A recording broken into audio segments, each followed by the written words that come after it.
and courageous. He will give you much success. For the Lord your God will be with you wherever you go. For the Lord your God will be with you wherever you go. Hi everyone, welcome back to Faith, Family, and Food at the Parsonage. My name is Tananda, and thank you so much for joining me on this journey of faith. We are still on our 14 days of faith, journeying through different topics that God has given us to talk about. Today I thought that we were talking about one thing, and God has kind of given me like today as a more of a self-reflection for myself. And recently I've learned that I won't say that I'm a hoarder, but I hold on to things for way longer than I should have. And it's always that just in case, or I might need it one day, or, I might need it for this. And I find that even when I attempt to declutter, I get so overwhelmed with the things that need to be cleaned out or decluttered that I stop and move on to something else. I never finish it. So I always, if I begin, I'll get to 97%. And then I'm like, okay, look, I'm done. Let's go move on to something else. Or let's, and with life being so hectic and busy, I know I can't be the only one that starts things and never finishes them. And then that's one perspective. And then another perspective that I got about myself is that the fear of the unknown, and not necessarily I won't say fear of the unknown. I will say fear of success. And it's not that I'm afraid to be successful. It's wondering what it will look like once I get there. And I'm so focused on the end result that I tend to take my eyes off the journey and the God who's taking me through the journey to be able to enjoy it, the different things that he's given me, the different projects, the books that I've written. And I wrote a second book within a couple weeks, and it's like I'm so focused on, when will it come out that I haven't even taken the time to just think about the fact that, wow, you've written 2 books in less than a year, which I really just thought about just now. But God had taken me to the scriptures, and one thing that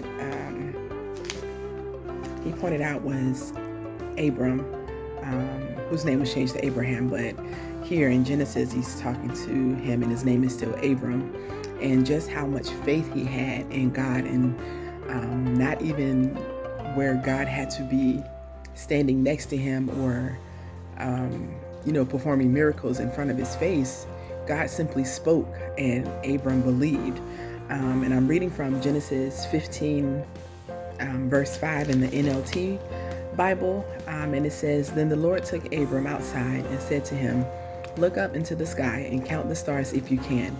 That's how many descendants you will have.'" And verse 6 says, "And Abram believed the Lord, and the Lord counted him as righteous because of his faith." And when I read that the first time, I just kind of paused like, man, God spoke and he believed, and that was that. Like, there was no wavering back and forth.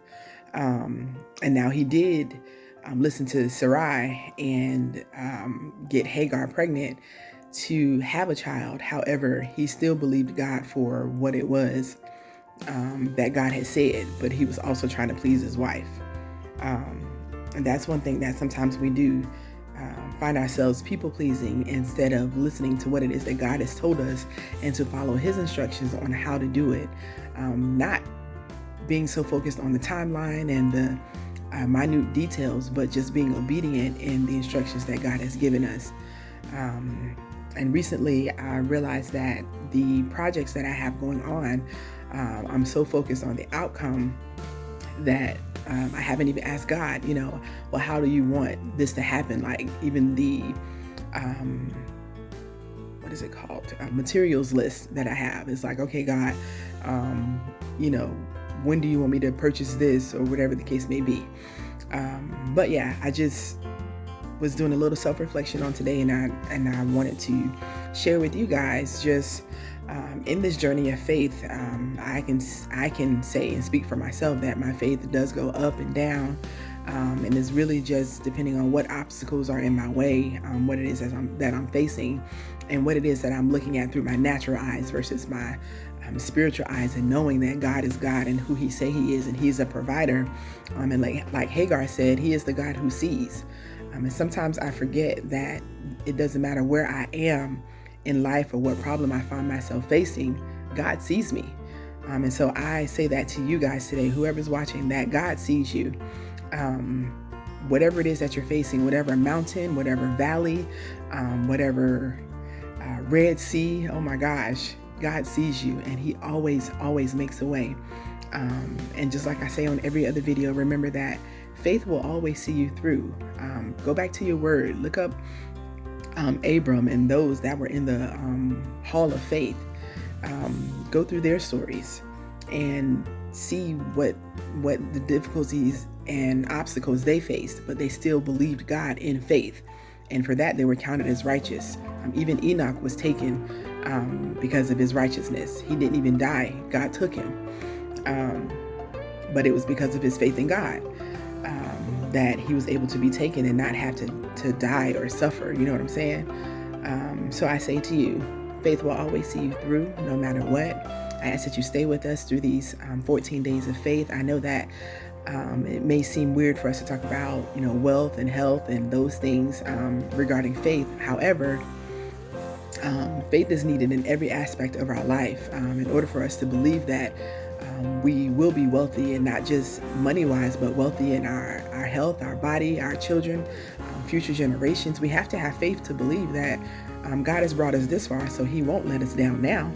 And because we have the faith, we also portray it to our children. It says to, write these things on your heart. And talk about them to your children when you're lying down, when you get up.